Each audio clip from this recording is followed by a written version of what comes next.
and she hasn't really been doing that. It works great. Yeah.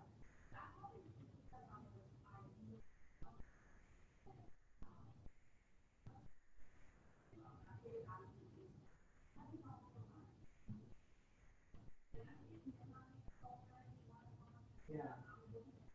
Yeah. I have some nights that are like that, not on the regular basis. Really. Maybe try like half sleep in my chair. It's kind of cancel or something. Where is everybody?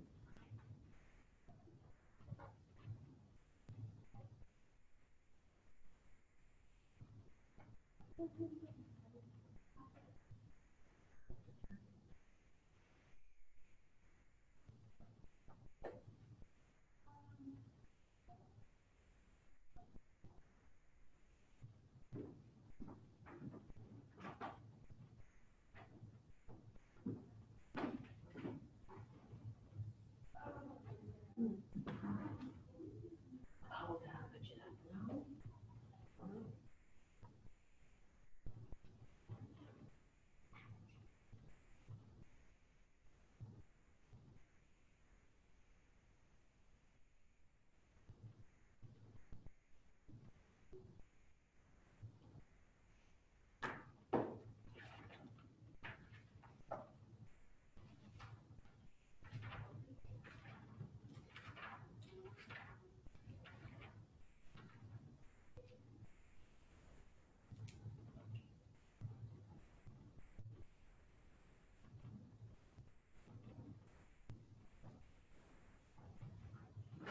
Well, Logan, Good morning. starting a little bit late because the computer, That's fine. Chris told me to turn my computer off to get the printer back on, and of course, when I turn it off, turn it back on, the computer decided to do updates.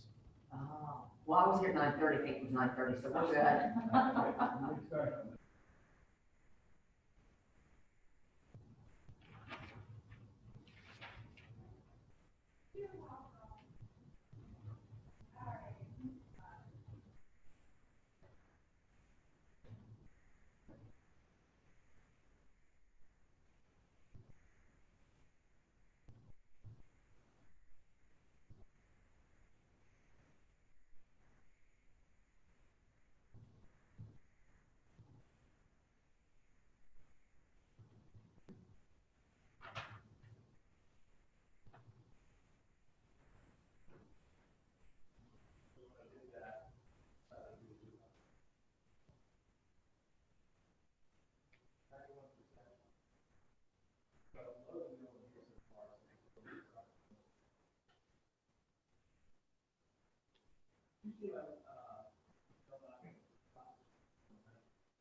Yeah. I'm in. I've done those with you already. Fair housing in the flood insurance. Huh? Yes, and fair housing in the flood insurance.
Hey, Lottie, Yes, by chance, do you have your roadmap for success here? it's upstairs. Can you grab it for me and I'll just pull out what I'm gonna teach on? If you have it, that's fine. Yeah, sure.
You need to copy anything also?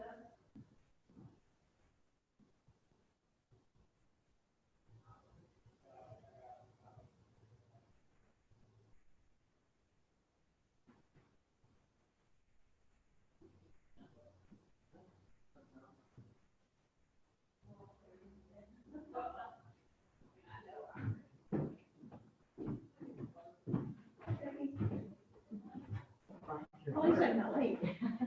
Yeah, I don't know because they have enough of them on. Oh, yeah. They're just gonna tell people, hey, you know, don't worry about it, it's doing well time. Hello, Barb. Morning. Good morning.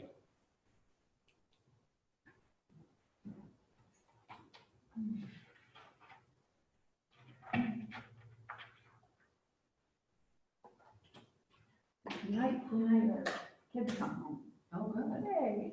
No more chicken watching. No. My father Until they, although they're going away, and I assume we'll be doing it, they're going, Eric flies out on Monday for LA for 20.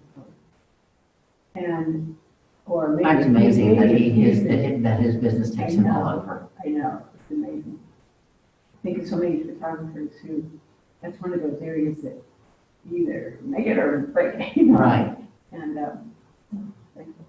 but he probably has more than one thing out there because it's like almost a week, especially Sunday. So then on the 12th, Laura and the kids will climb into the car and drive down to Atlanta and meet him. So he's going from LA to Atlanta? Yeah, and then they'll drive on down to Florida. Oh, you guys want to be in Florida this time of year? Except right on the beach, which I could stay on. Well, I think I've mentioned my stepdaughter lives out in LA, and I think she knows Eric. Oh, And at least my Yeah. husband knows Eric, and I think she does too, but she's started her own production company. And Oh. she works, she hooked up with a couple photographers there, and if she's not doing photo shoots with them, it could be a top yeah, music artist or whatever, she's Yeah. working with somebody else doing top rated band videos. yeah. Oh, Music cool. videos. Wow, what's her name? Carling French, or C. Carling, Carling French, it's French production. Oh, But I'm sure, I bet she knows them, and I think Yeah. it's her. Right. Well, it's so funny because, the couple that just closed on Gatepost Lane, they have two twin daughters. And one of them used to work at Kingdom. Family vineyard, uh-huh. Yeah. And remembers dropping off a bottle of wine at their house, at Eric and Laura's house. While she was working there, from probably a thing that they did up there. Right. And their neighbors up in Philadelphia, before they moved, their neighbors knew Eric, because he had shot a wedding of theirs. The lady that used to go to Trinity, a little bit older, Eric remembers her, like, a few years ago, she was about 40. And so here they are in Philadelphia. Right. So, and it's It's a small like world. that. So, yeah, so much. Yeah. Oh, yeah.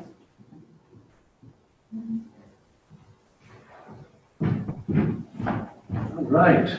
Ah, Barb had, At least I wasn't late. there's nobody on there, we'll Looks just. like somebody's on. There's somebody on? Okay.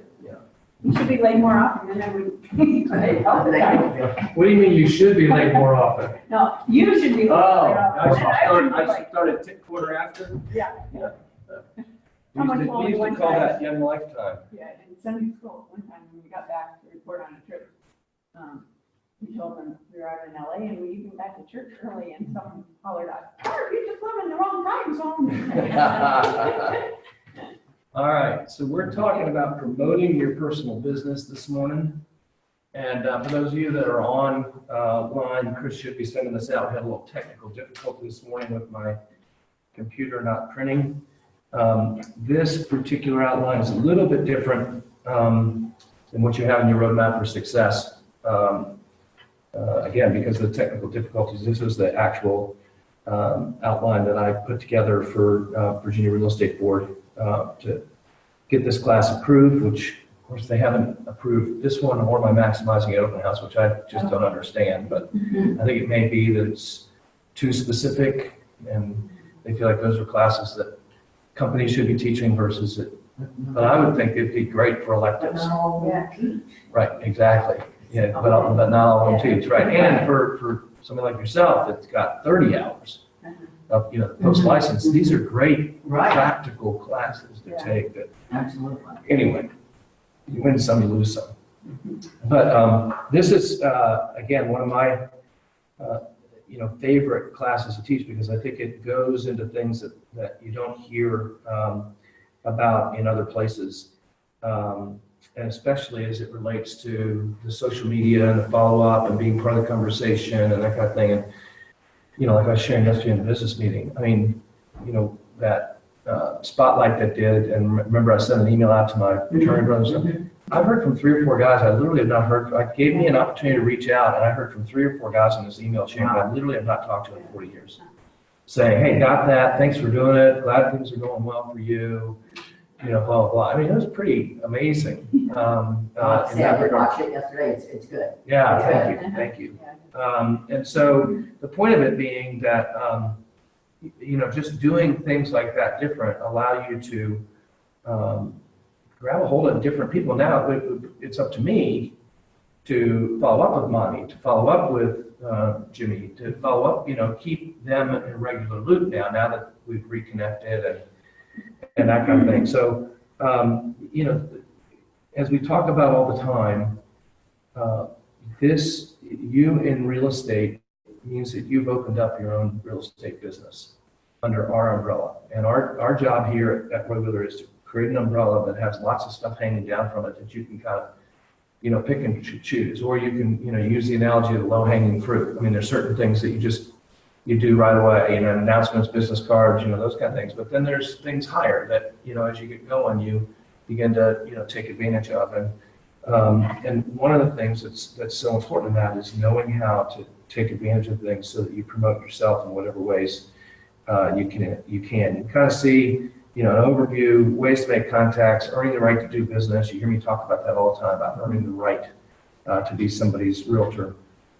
Specific ways to market yourself that makes you different from anyone else. And then again, using social media to market it. So if you go down to past the timed outline for 2-hour class, this really is a discussion. I want to share some things as discussion. But some things I want you to consider is one, and if you can grab a hold of this concept, it's absolutely key in the fact that what you're trying to do in every situation is be part of the conversation. You can't be in every conversation, but you're trying to put yourself in places where you can be part of the conversation. Just as an example, Tuesday was the last night of our Twilight Golf League, which was an absolute washout this summer. I mean, we were supposed to play 8 or 9 times, we played 4, I think. But they have a dinner at the end. And there's probably 120 people in that room, 6 or 8 at a table, right?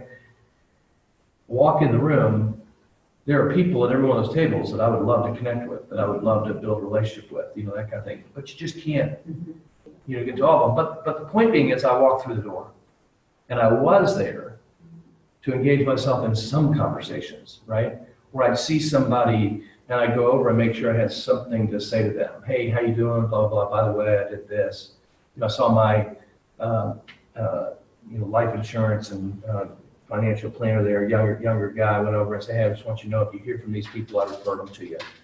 In front of several other people, that other people heard me say that, that I did that for that person.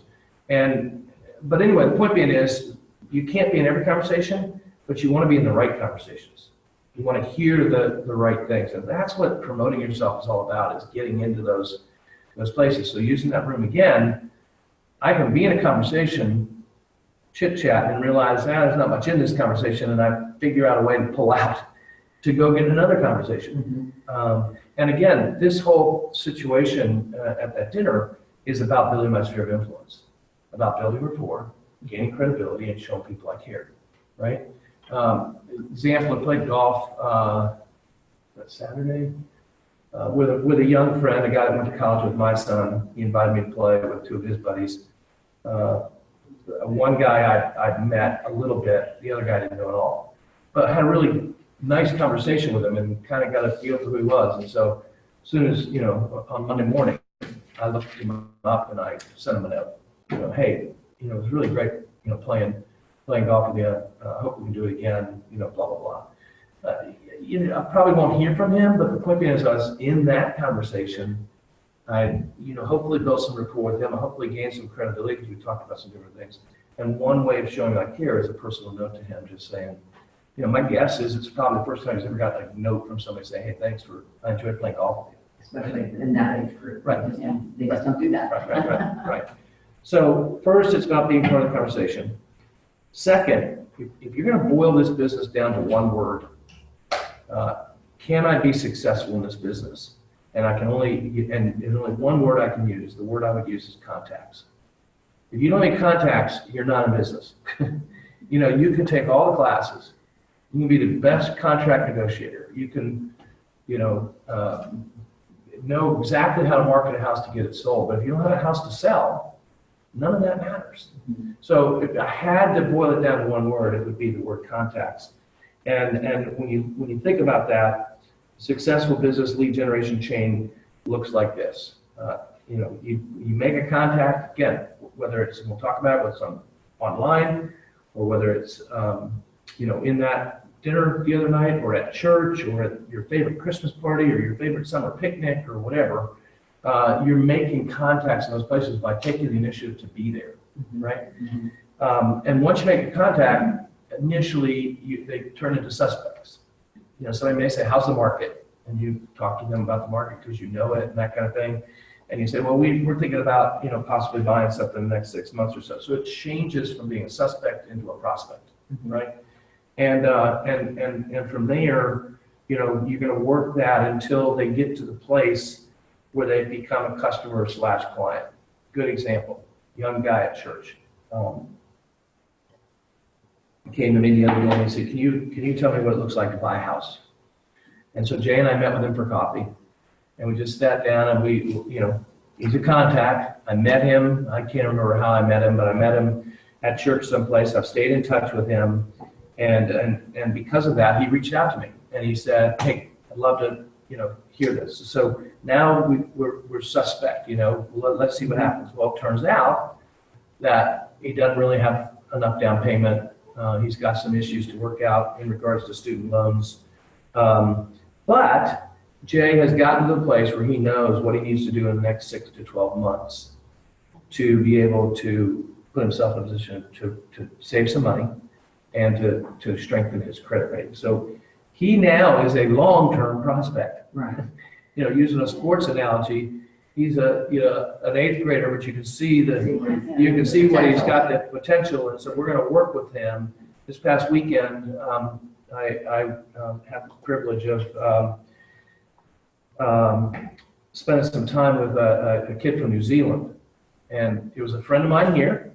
Again, this whole point working out. A friend of mine here who has a friend whose son is supposed to be a pretty good soccer player.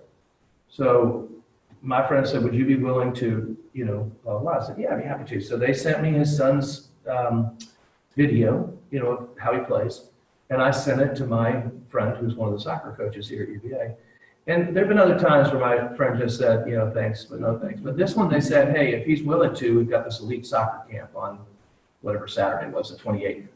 If he's willing to be here, we'd love to have him come. So they flew from New Zealand. Wow. Now, he flew from New Zealand because then they were going to go to Chicago for another ID camp, and then they're going to an invite-only Harvard soccer camp. So the kid's gifted, at least academically and athletically, that Harvard's invited this. So he already had those things planned, but they had to sort of move everything up a week, right? So they came into town on Wednesday. The whole point of this is that through that, I connected him with several different people, as well as, and he obviously went to the camp, but as well as somebody at UVA who's assistant to the president, who turns out is the trustee at Macaulay School in Chattanooga. So he's going to meet with the kid on September 6th when he's down there for a trustee meeting. The point being is, going back to what we talked about yesterday, this friend of mine saw me as the source to help this guy, whatever. And I wouldn't be surprised that at some point, if this kid does come here, that these folks don't buy something. Yeah. Here. But whether they do or not, it's not why I did it, right? I did it because and it was great. And they had a great experience, loved Charlottesville, whatever. But going back to Reggie's a long-term prospect, right? Well, that's where I was going with soccer player. So the UVA coach was here going, hey, this is a prospect. He's got another year of high school. We're going to watch him this fall and keep tabs on him. And if they have interest, they'll start sending him letters and things. Well, same thing with Reggie. Reggie's a long-term prospect who may very much buy something next spring, a year from now, or almost a year from now. So the key now is for Jay and I to stay in touch with him so he doesn't forget who gave him all the information in the first place and go off and do something with somebody else another time. So it could be a long-term prospect, it could be an immediate prospect. And then what you're doing is you're qualifying them to find out what their situations are. They ultimately become a customer, you get them signed up, they become clients, and then you ultimately find them something to either buy or they list their home and sell, they become buyers and sellers, which at the end of the food chain is dollars earned. And that's what it's all about. This is a community service, right? This is making a living and having more revenue come in than expense going out, right? And so if we can think about, one, being part of the conversation, then two, how do I fill my pipeline?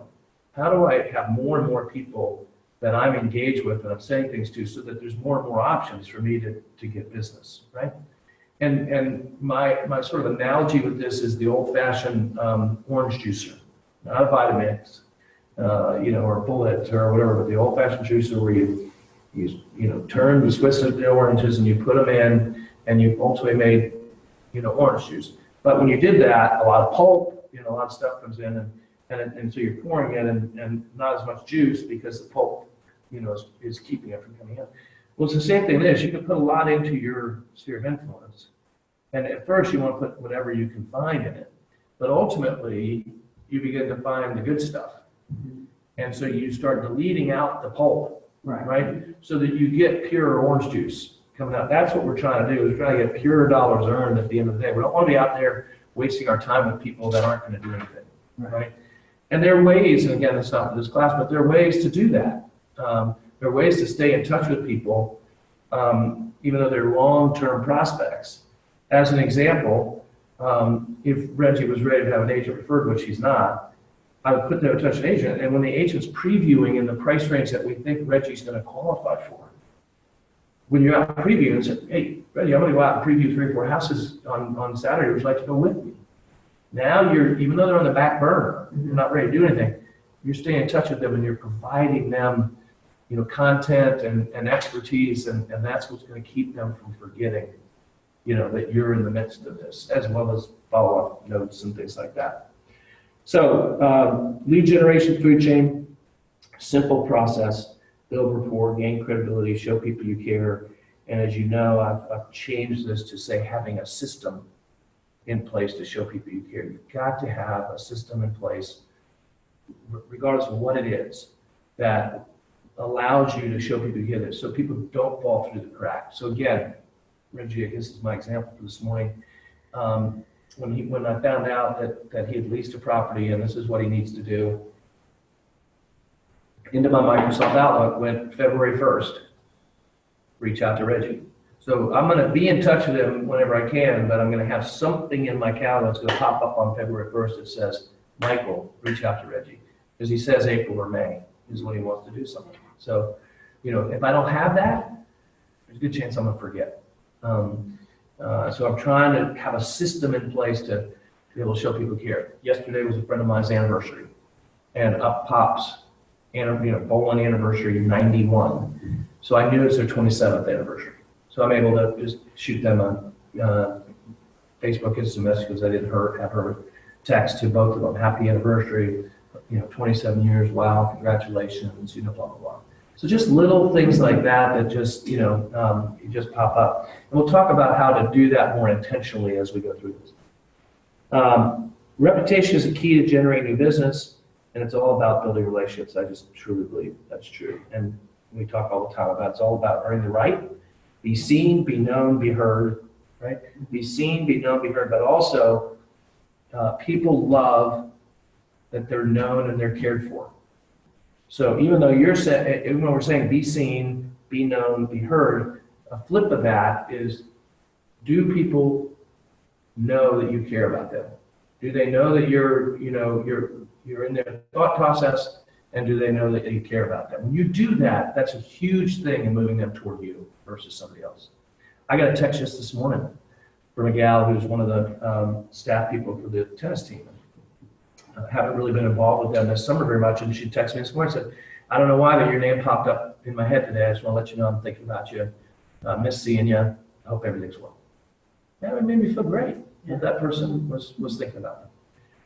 And the other thing I'll say to you, in my own life, personal experience, when people jump into my head, there's a reason they've jumped into my head. There's no doubt in my mind.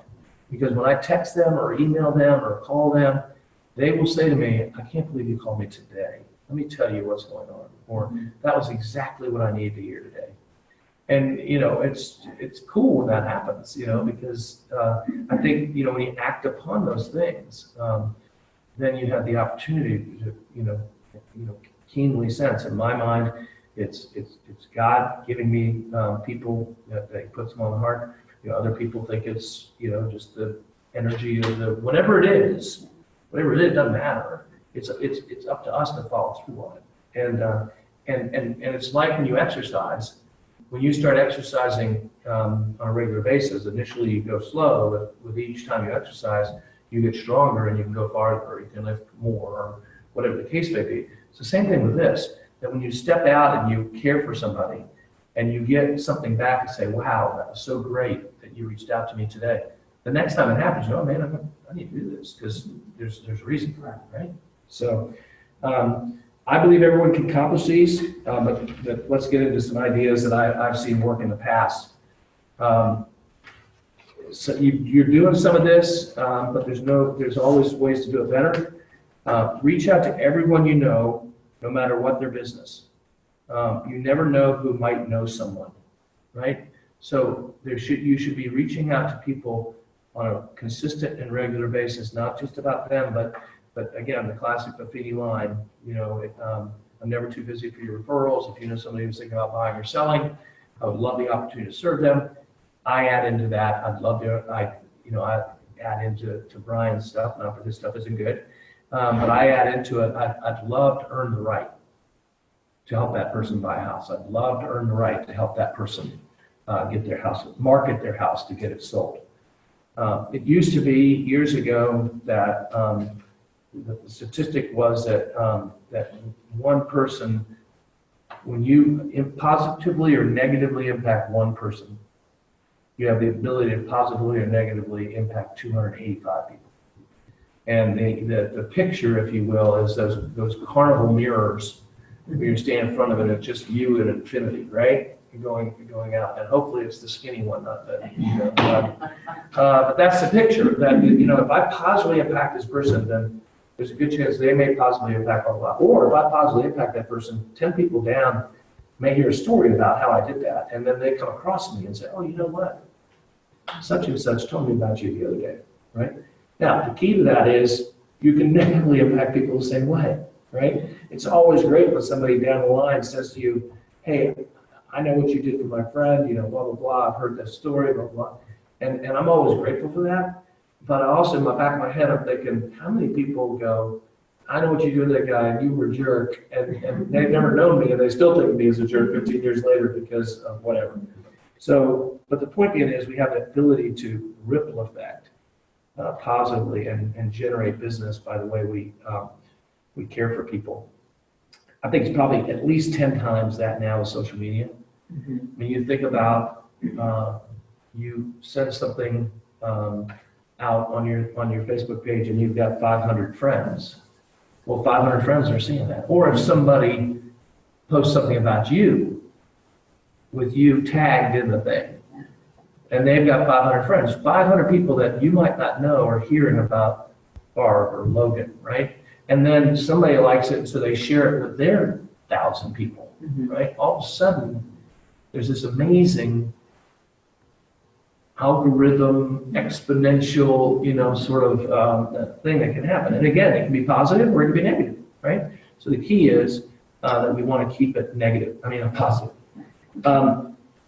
When a customer comes to you with a positive story about their experience with how you do business, Get them to write it up. Forward the email to your customer database so that folks can be constantly reminded of what a great job your company does day in and day out. So, just like we did yesterday, you know, Tammy and Caroline and Barb and, you know, the positive things that are being talked about, we want people to write those things up.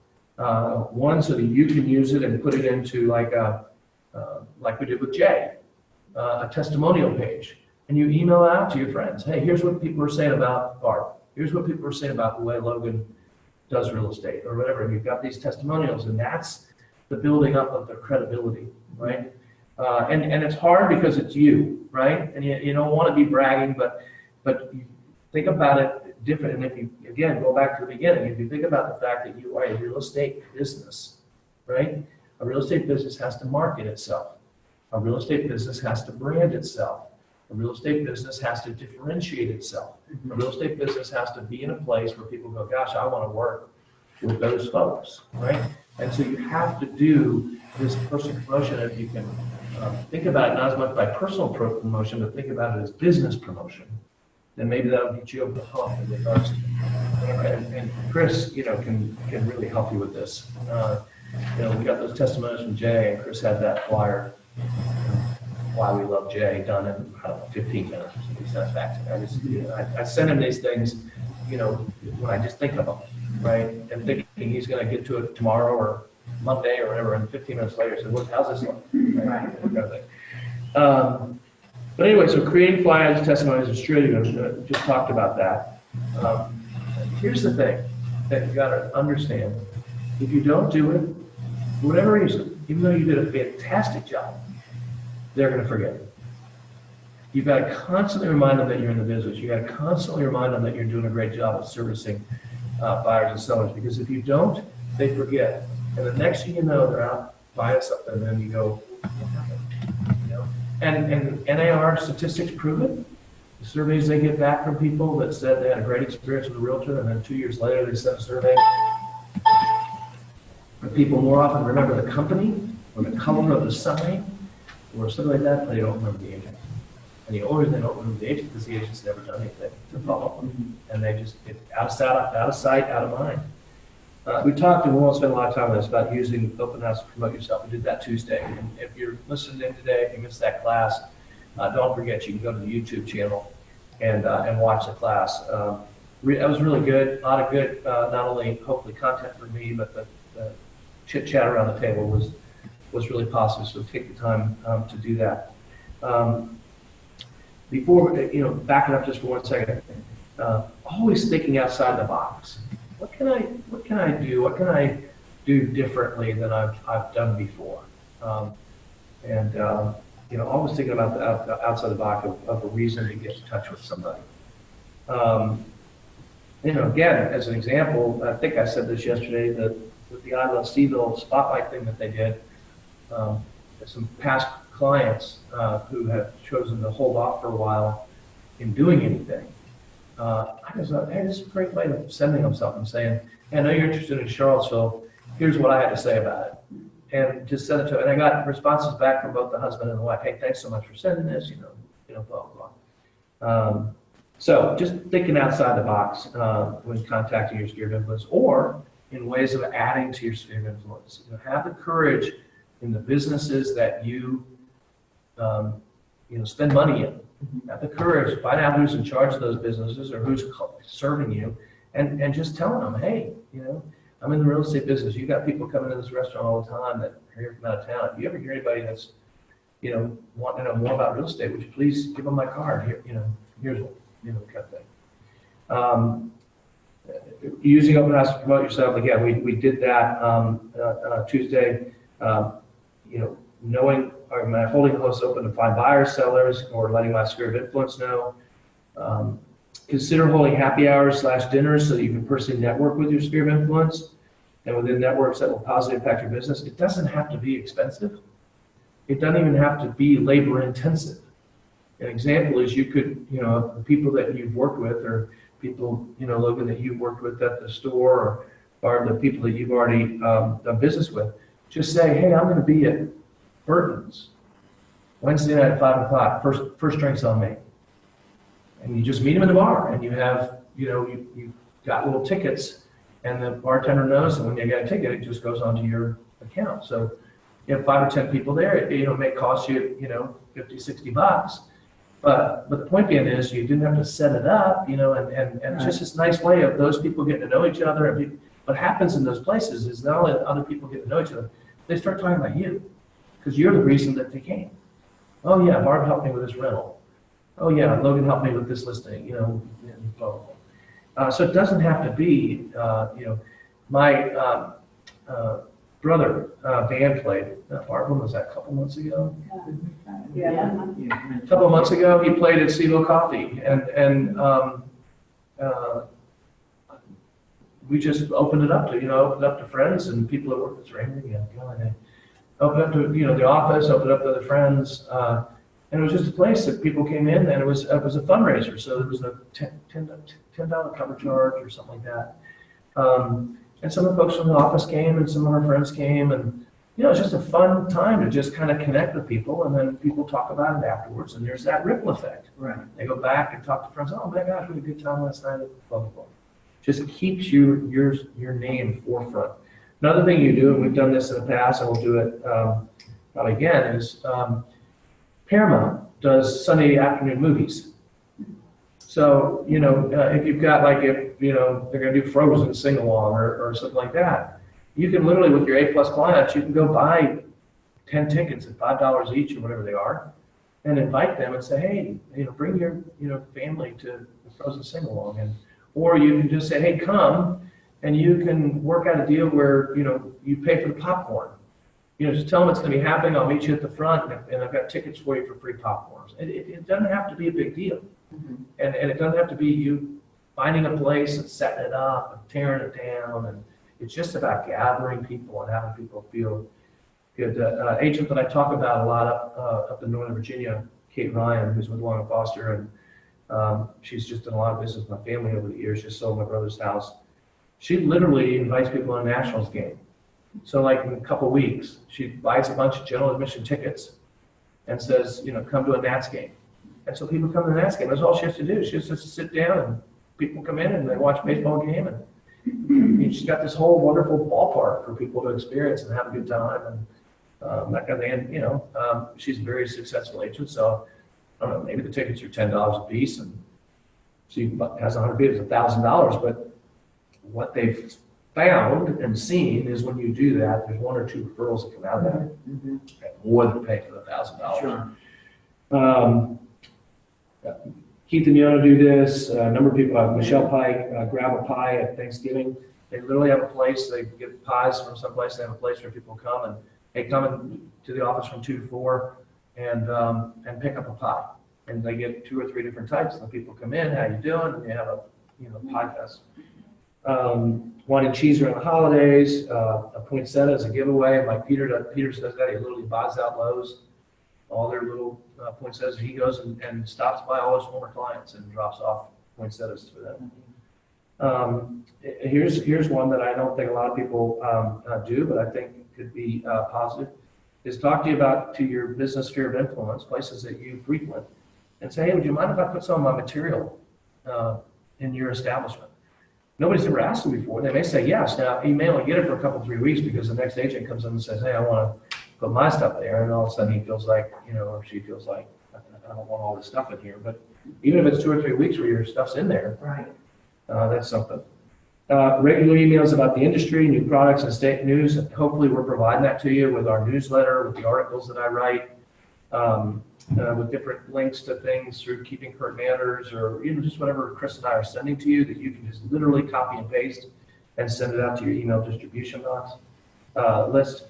Watch the news. This is really one that I know nobody else is doing because I get such positive feedback from it. I try to do it every week. Sometimes I don't get to, but I try to every week. I try to go through Seaville and Real Estate Weekly, page by page. I'll go to Zazu's and have lunch by myself and just literally page by page go through that. I don't read any articles. For the most part, I'm just going through. I'm trying to find people that are being recognized for something they did, or a neat ad that somebody did that I like, and I literally then fold that page, come back to the office, cut it out, and I send it to an agent and say, hey, I really like this ad, really creative, way to go, Michael. Or, David Callahan's, looking through the paper, I see David Callahan's granddaughter was all Central Virginia and lacrosse. And, so I wrote her a note, dear Savannah, congratulations, glad your hard work paid off. So not only does Savannah get a pat on the back, her parents see me give her a pat on the back, and I'm going to guess, I don't know, I'm going to guess, Candace and Tom said, that Michael sent a note to Savannah. And so you understand the ripple effect, right? You see what I'm saying about how that, and so, but you have to be intentional about it. We talked about, when did we talk about the non-negotiables? Maybe it was Tuesday, we were talking about open houses, but there has to be a time in your calendar that says, go through newspapers, right? And maybe it's Wednesday at 3 o'clock, wherever to go and find the local newspapers and grab them and go through them. And those personal notes are huge because not only is the kid grateful for it, but the parents are grateful for it. When Seville did whatever it was called, 12 women under 40 or whatever, that was on my desk, and every time I had an off minute, I looked through and I literally wrote a note to all those people. Congratulations on being recognized as one of Seville's blah, blah. They don't know who I am, but they now know at least they got a note from me, which says, wow, that's really cool that the guy at Wheeler does this. So if it's a contact of yours, and you're with that company that guy wrote me the note. Takes work and it's discipline, but going back to what I said before, I know it works, I know it has an impact, and so I do it, right? How do you do it on Roy Wheeler? No cards, or do you put a card in, or? It depends. We have those Roy Wheeler note cards that you can use. I actually have, I don't know if you've seen them, but I have a business card that I've been made into a postcard. You see those? You sent me one. Okay, that's right, yeah. Sent that, so there I am, right there in your mailbox. Yeah. Right? And you can get those made, if you want. You can take your business card, you can send them to Debbie, I think knows who we get those from, and find out how much they are. They're awesome. One, because you don't do envelopes. Envelope, yeah. Two, it's less expensive. Right. Instead of 47 cents, it's 35 cents. Three, when they pull out the envelope, when they pull out the mailbox, they can immediately read it walking down the driveway. Right. Four, it gets posted someplace. In the kids' room, on the refrigerator, and just constantly being reminded about Art Kelly did this, or Logan did this. I have a million now. No cards from Buffy. Yeah, and I'm using those. About 5 months of boxes, yeah. Yeah, so I would just use those. And what's interesting about having 5 months of boxes is the different themes. So just as an example, Brian Chase's service on Tuesday, the last thing that they talked about was challenging people to go out and let somebody else know they're cared for, because the world's a place of that not happening and whatever. And sure enough, I had these cards that said, if somebody doesn't have a smile, give them yours, which I felt like so. And so I've used those cards the last couple of days to write notes to Brian's brother, who's the one who did the challenge, Brian's father, to a neighbor who I know was really awesome with them, and said, thank you so much for, giving Brian your smile, blah, blah, blah. So I use those with the appropriate theme. There's one with a home on it with a key, and I just, if I can use those, it's great. Or I use my business card, or I'll use the Roy Wheeler one, depending on what it is that I'm trying to do. It doesn't matter what you put it on. The fact that you do it is what's huge about it. And then engage yourself in social media. I can't tell you, when I did this I Love Seville thing, one of the reasons that he asked me to do it was he said, you're older. I said, oh yeah, I'm older. He said, and the reason I was sort of attracted to you is because you really seem to have figured out a wide way of using social media, not just personally, but professionally. And I think you set such a good example with this positive tone and whatever. So that was a pat on the back for me right there. I said, man, I said to him, I don't know if I said it in the thing, but I said, see, it just goes to show you can teach old dogs new tricks, right? But I also said that there was impetus for that. I had to lead you all. I had to lead Roy Wheeler into it because none of us were doing it. I had to lead us into it to show how to do it and how it works and that kind of thing. And it comes full circle back to being part of the conversation. because there's this huge conversation going on social media. Some of it's negative and you don't want any part of it. But just like at the dinner, the golf dinner, right? There are people talking about something I don't want to talk about. I just don't want to get involved in politics. I just don't want to, whatever. So I leave that table and I go over here. And now we're talking about grandkids. Okay, I'll talk about grandkids. That's a good. Or we'll talk about how to fix a part of your golf swing. Okay, I'll talk about that kind of thing. Well, it's the same thing with social media. You can go in and you can choose to get into the negative and all this stuff, or you can choose not to. Even though that conversation is going on, you can choose not to. And one of the ways I think, if it's something that you're just trying to get your arms around, is you have to have a personal Facebook page to have a business page. All right. So if you haven't already, with Chris's help, you establish a personal business page, but you never have to use it. Right? You have it, and you just decide that what I'm going to do is I'm going to use Facebook for a business. So instead of Logan, it's Logan's business page, Logan Real Estate, Logan Real Estate Services, whatever. There's a Facebook business page, and that's where you spend your time.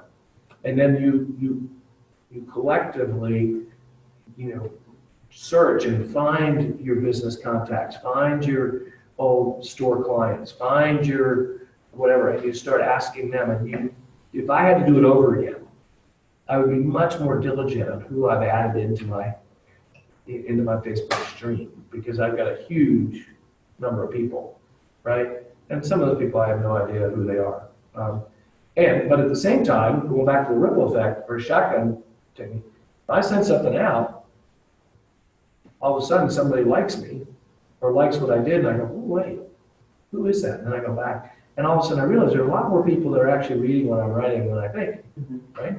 They just don't all the time respond to it, right? So anyway, the point being is, if you don't like the personal part, which is fine, get a personal page, but then just focus on promoting your business there. Open houses that you're doing, interesting, articles about things. This Saturday on my radio show, I've got people from Blue Ridge Home Builders Association. We're going to talk about an article I read this week about the tariffs and what the tariffs that they're suggesting, what a negative impact it's going to have on the housing industry because of the increased costs that are going to come out. And one of these guys I played golf with Saturday works in a lumberyard. And we were talking about this very thing. He said the only good thing for them is that soft wood is exempt from that tariff. Right. I don't understand, because they need it, I guess. It's just like anything else, that. Well, they're probably heading out of them. No, from an export standpoint. Oh, really? Yeah, no, it's literally Export. exempted from the tariff act. But anyway, the point being is, I'm having these folks on because of an article I read, and then I'm going to write something about it, which then you'll have. To have this article, to have this radio podcast, to have blah, blah, blah, so that you can send it out to people to read, and understand, yeah. That's where I'm a little challenged with the social media. Yep. It's taking a step and putting yourself out there. With my personal Facebook, I might share one or two things every now and then, but Chris has helped me, and I put that one open house on there. Yep. It's just and a challenge, so I have to run Chris every time. He's like, help. Yep. And the nice thing about it is, what you do is you create the business page, right? Yeah. You run that open house, you do that, but every so often, you share back to your personal page what's on your business page. So that there'll be your personal people will be reminded you're in the business, and you're also reminding them, hey, like my business page. So you're putting something on there to direct them over to the business page if they haven't already liked it. So we talked a little bit about that. LinkedIn, I think, is a great place to be. I mean, that's literally an electronic resume for yourself. And that's probably the least, worrisome of all the social media networks, because it's a business place, and you can put your information in. If you go to mine, you'll see I've worked really hard in regards to the real estate side, the motivational speaker side, and I've got a bunch of people, including Mark, thank you, to write recommendations about my teaching and that kind of thing. So if somebody goes on there who's interested in having me come speak, I literally can send them this link, and they can literally read about what people have said and decide whether, again, hopefully gain credibility to give me an opportunity to come, Right. do that. So LinkedIn, Twitter, Google Plus, I don't hear many people talk about Google Plus anymore. Yeah, it was something Google did to try to compete with Facebook, and I just don't think it really worked. Instagram for sure, Pinterest for sure. I think Plaxo may be gone. Plaxo was another social media platform that some people were using. But again, go online and provide specific examples of the right ways to engage the public and maybe some things you might not want to consider. And again, if this was a 2-hour class, it would be more of that. But the point being is, you're going online and providing things that people go, gosh, this is a person that is, really trying to live life the right way, really trying to engage. And as I said in the spotlight the other day, I learned my lesson. I went in a couple times and tried to referee a couple conversations and tried to be the neutral person trying to bring people back to the middle. And I just got thrown up on from both sides. I mean, people just started, shouting me down and yelling me down. I thought, okay, this is not the place to do that. And this goes back to what I'm trying to teach you. You want to be part of the conversation. You want to enter into it. But if somebody says something that that piques your interest, or that you think means that they might be thinking about getting in the real estate business, either selling or buying something, what you want to do at that point is you want to private message them. You want to get off that timeline, and you want to say, hey, it sounds like you might be thinking about buying a house. Here's my email address, here's my phone number. If I can help you, please let me know. Don't put that on the timeline, because other realtors may be whatever. Or if it's just a conversation that is sensitive, and that you feel like you have something to say, don't say it on the timeline, because people are just going to shut you down. Instead, private message, say, I'd really love to have a cup of coffee with you and talk to you about that. Love to hear your thoughts on that. And in that situation, now you're in a one-on-one situation, and you have a whole new way of building rapport with somebody, gaining credibility. And you're gaining credibility, and you're showing them care. They're going to know you care because you reached out and said, hey, I saw what you posted the other day, and I know what you feel, and I'd love to, get with you someday and talk to you about, my thoughts on that. But not, and same thing, think about it again, the golf dinner, I'm at a table and somebody says something that I know people don't want to get into. I'm going to make a note, and after I leave it, I'm going to text that person, or I'm going to email that person and say, hey, you said something the other night that really interested me, and I'd love to talk to you about it. I didn't want to do it in the group, but I'd love to talk to you about what that struggle is with your child, or what, whatever it is, and engage them in a different way versus in a, bigger conversation. You probably Right. Yeah, I did that with, got friends that live out in Arizona, that are either Sean or Eric's age, I can't remember what. Her family, they have 5 kids, and one of them is accomplished gymnast, like Eric was. And now with Eric, his gymnastics led him diving, but I messaged her, because I did do that, and said, can you send me your phone number so I can text you some pictures? Because I haven't figured out how to message pictures. Yeah. There's a way. There is a way. Yeah. I've done it, so it's not that hard. Yeah, so because there was one of Eric on the rings, he was like about 10, 9 Wow. or 10. Wow. So it was so cool. And he took it to his diving practice one time, and when he was in high school, and the girls were saying, hey, Eric, where did your muscles go? Because at that young age, you get to be, Yeah, that's right. So, That's right. just to kind of identify. No, that's exactly right. The life of the mom of a gymnast. Yeah.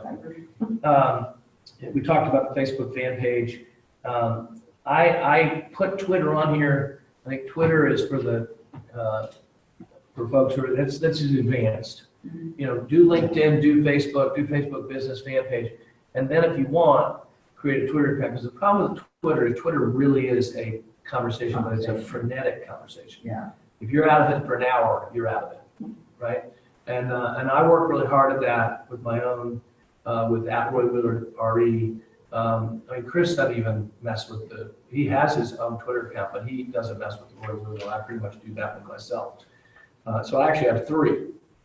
on my personal one, I've got my radio page one, and I have the Word Mill one, and I'm constantly, looking. Thankfully, I can go in there and it puts little dots to tell me that there's new stuff. And then, and the nice thing about Twitter again and Facebook, and that's the other thing that's nice about Facebook business page, is you can see how many people you're reaching. Your personal page, you can't. Right, and I think it took me a while to kind of navigate to Right. find that. So you can see what posts are resonating and what aren't. And so you can do more posts like that. So I can go onto Twitter the same way and go into my profile and I can click and it'll show me how many impressions. And the average, for me now is when I post something is around 100, which isn't bad. But one I posted the other day, when I looked at it the other day, it was 1,560 people had actually literally, clicked on it. And like 30 people had whatever they did. They either retweeted it or liked it, but 30 or 40 people engaged in it, which, I was pretty pleased with. But again, it's not for the faint of heart. Yeah. And there's other things to do first, in my opinion, before you do that. What 3 things will you make sure you implement after taking the class? That's just like anything else. When you're leaving here, writing down 1 or 2 things that okay, out of this I'm going to start doing this, or out of this I'm going to talk to Chris about this, so that you literally are moving yourself forward. It's just again like the exercise analogy that you want to run a 10-miler. But you haven't run it all. Well, you probably have to walk for a while, and then you're slowly and surely going to jog, and then blah blah blah. Well, it's the same thing here. What can I do today to move me the next step, and then what can I do next week to move me the next step? And the next thing you know, you're in a position where you've built something pretty significant, and you look back and realize, boy, I'm so much more adept at these things than I was because I took it that way. Couple book recommendations. Who Moved My Cheese? If you've never read that, it's a fun little book. Basically, it's about these mice who went to this place and there was all this cheese there. And after a while, they went back and the cheese wasn't there anymore. And the one mouse just sat there waiting for it to come back. But the other mouse went out and found where it got moved. And the whole point is, that's really about, and quite honestly, it's even more frenetic than when the book was written. Our industry is changing so quickly that if you're going to sit and wait for it to come back, you're going to sit and wait a long, long time. But you've got to learn to adapt and figure out where, and it goes back to what we talked about Tuesday during the open house. The market changes. The places that you want to hold in the open house change. A price range, a type of property, whatever. If you're not keeping track of that, then you may be going to places where there's not going to be any cheese. Whereas if you're taking track and you're going where the activity is, then people are going to come to it. And then the second one, which is another real favorite of mine, both of these very easy books to read, is Raving Fans. And it's just a book about customer service. And what it is about customer service so that the people that you work with become your fans. And they rave about you. Oh, you're thinking about buying a house, you've got to call Logan or you've got to call Barb. Oh, you're thinking about selling your house, oh my gosh, they did such a good job, you need to reach out to these people. And you want them to be your mouthpiece, right? And so both of those books are fun books to read and just give you some interesting thoughts as it relates to that. Yeah, so questions, thoughts, things that jump out at you? Have you ever seen the video, the Nordstrom story? I think that's the name of it. A long time ago, yeah. That's a great one. That would be good for business meeting or class or something. Yeah, no, that's I don't great. know if it was in WCR or our company. How long was it, do you remember? Not very long, I think. I'll have to look it up and maybe we can, Nordstrom stories are great. There's also a book, I'll have to Google it and find it. It's a book about a Cadillac dealer in Texas and talked about how he built the business into the largest Cadillac dealership in Texas, and people would literally drive 100, 200 miles to come and buy a car from him because of the service they provided, because of the things that they did. Raving Fans has somewhat of that in it because it's a grocery store. And the things that the grocery store did made people pass other grocery stores to go to this one. I just noticed this past weekend, I ran into Food Line, I think, and they now have little iPad things that you can grab a hold of it as you're going through. You can scan it as you're going, Oh, and you get to the thing, and all you do is pay. Really? Oh, yeah, they have that, they You have that. scan it, put it in your basket, and when Yeah. you get the thing, it's already run up your total, and all you have to pay, and you're out. Yeah.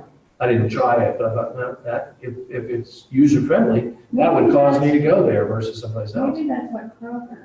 One of them did that, but I'm not sure if they're doing it anymore, because I don't see people walking around doing it anymore. There's someone at Kroger that's standing right there right in front, so you can go past Right. it. That maybe that's what she's. Because I hate the self. Oh, see, I'd rather go to South than the regular. Oh, I'd rather go the regular myself, because every time I do it, if something goes wrong, I gotta wait for the customer service person to come and figure out. If I'm buying a bottle of wine, they gotta come and make sure I'm 66 years old. That kind of. But if I could register all that stuff and just literally walk out, then that's something I would be willing to. And then, you've got the, see how it plays out, but you've got the Amazon people. Prime is now connected with food. Whole Foods. Right, Yeah. but they also are creating grocery stores, and they're doing it at the Amazon headquarters now, where you walk in, and it recognizes you as you walk through, because your phone or whatever, and you just pick stuff up, and it knows, and it brings the thing up, and you walk back out, and it bills you. You never talk to anybody. Really? You literally go in and pick the stuff up and go back out, and you get an email that says, you just spent $47.38. Oh, my God. Contacts. I mean, that's just. I mean, that's crazy. Yeah. All right, well, thanks for your patience in us getting started today. Thank you. And, I appreciate your time. This is good information. Now I'm gonna go over to Carr and learn about personal property rights. Glad I remembered to bring my umbrella in here. Yeah, I Yeah. know. Oh, my God. I- The other day,